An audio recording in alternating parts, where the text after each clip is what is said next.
ఇప్పటికీ మోపిదేవిలో ఆశ్చర్యం జరుగుతుంది. ప్రధానమూర్తి కింద కలుగులో ఉంటుంది పాము, అందులో ఉంటాడు. వాయువుని వింటూ ఉంటాడు, వేదనాదాన్ని వింటూ ఉంటాడు. మంత్రాలు చదివేటప్పుడు దోషం ఎక్కువ వచ్చిందనుకోండి, స్వరంలో దోషం, కోపం వచ్చేస్తుంది. ఎవరిని ఏం చేయడు, కోపం వచ్చి అలుగుతాడు. అలిగి కలుగులోంచి బయటకు వచ్చేస్తాడు. బయటకు వచ్చేసి ఎదురుగుండా తొట్టు ఉంటుంది, అందులోకి పోయి పడుకుంటాడు.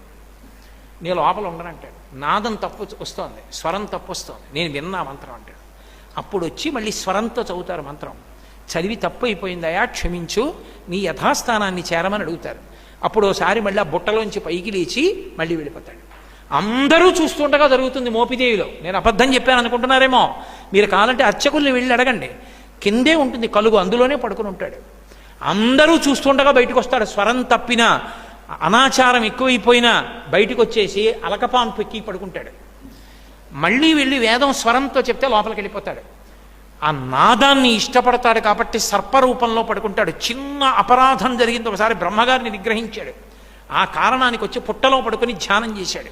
అగస్త్యుల వారు కనిపెట్టారు. అది మోపిదేవి క్షేత్రం, కృష్ణా జిల్లా.